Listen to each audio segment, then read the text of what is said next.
So, if we recognize that the brain is a collection of different modules that are working in sync, but not necessarily in harmony, especially not in harmony with the outside world, then the question arises, what exactly can we do to try and tame this thing? How can we take control? And that's where mindfulness comes in. And I'm not just talking about sitting meditation, which we will get into, but I'm talking about mindfulness in everyday life, how to apply it to every situation so you're constantly taking control of those different modules. Let me explain. You have to get the brain to agree with itself. You have conflicts that are going to be arising in your brain all the time. They'll manifest as thoughts, mostly as discontented thoughts about your current situation, about what you're doing. And you have to find some way to start taking control of this. And one thing to really recognize is that we rate everything. Every experience we have, we assign some sort of value to. We like it, we hate it, we think it's wonderful, we think it's terrible. This can be a nightmare because we rarely have anything that we come into contact with that we're indifferent to. We tend to constantly tell ourselves over and over if what we are doing is fun, if what we're doing is good, if what we're doing is pleasurable, or if what we're doing is miserable.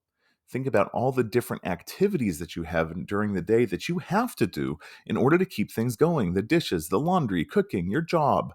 When you constantly tell yourself during that time that you're miserable, when you're constantly labeling that, you're convincing yourself.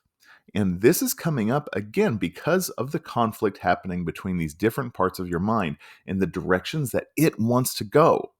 You might be thinking, why does my mind want to go somewhere other than I want to go?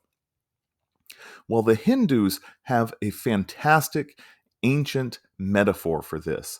They say that the mind is like a runaway chariot, that you have 5 horses that are all pulling a chariot, and it's going to go wherever those horses are going to pull it. Each one of these horses represents a sense that you have, one of your 5 senses. So, one horse is your sight, one is smell, one is taste, one is touch. And all of these things are looking for some sort of satisfaction. These different horses will drive you and pull you towards something that they find pleasurable, because pleasure is a very basic form of happiness. It's transitory. We're not satisfied with a pleasure. While it's happening, we tend to be cool with it.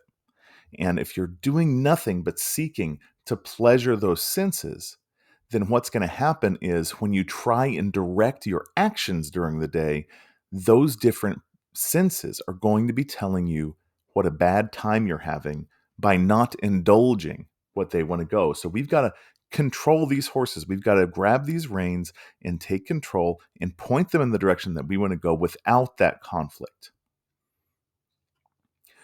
So what we want to do is watch.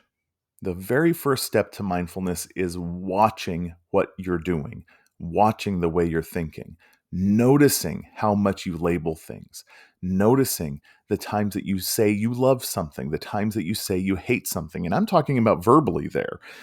We say these words all the time, and how seldom it is to have thoughts that are not charged with a positive or more likely negative connotation.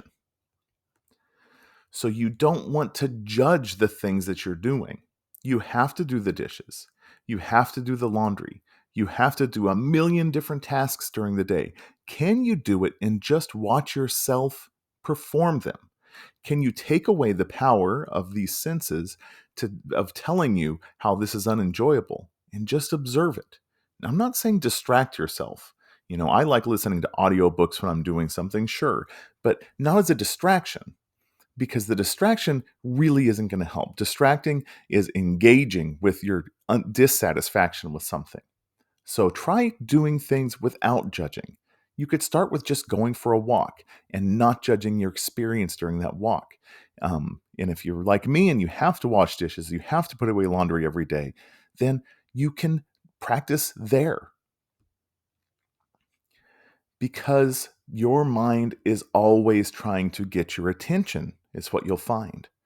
When you try not to judge or you try not to think, your brain is constantly conjuring up different thoughts, different judgments. It will interrupt what you're doing.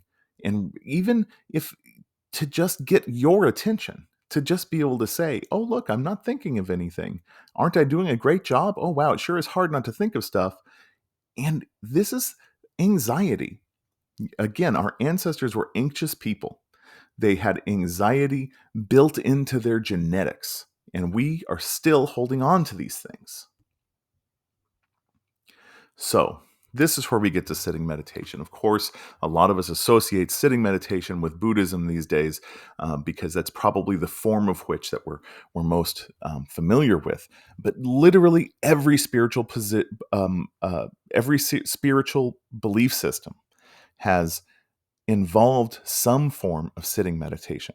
In fact, when it comes to breathing, science has found that the ideal amount of breaths to have in 1 minute is the same as breaths that it takes to recite common Buddhist mantras, the Lord's Prayer, and many other forms of prayer that people have engaged in order to calm down. So try sitting and just watching your breath, not even controlling it, just watching it go up and down. And while you're doing that, you're going to be thinking.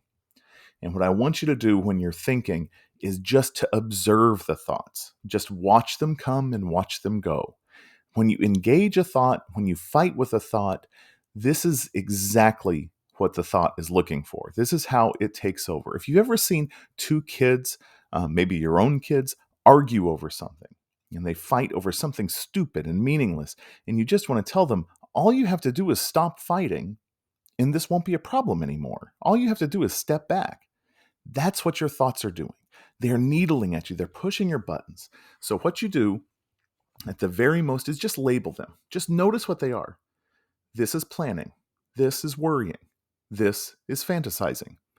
Just look at them as they come, and it might clue you into something. You might notice something that's really bothering you or really stressing you out that keeps coming up over and over. But for the most part, they're just going to pass through. They're just going to come up and they're going to go out. So just watch the thinking.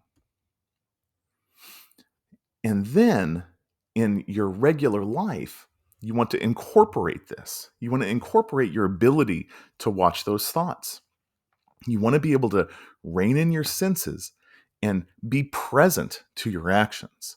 So at this point, you'll be able to see that your anxious monkey mind is going to throw up distraction, is going to throw up different things to pull you away from what you're doing, and try to engage you in different ways.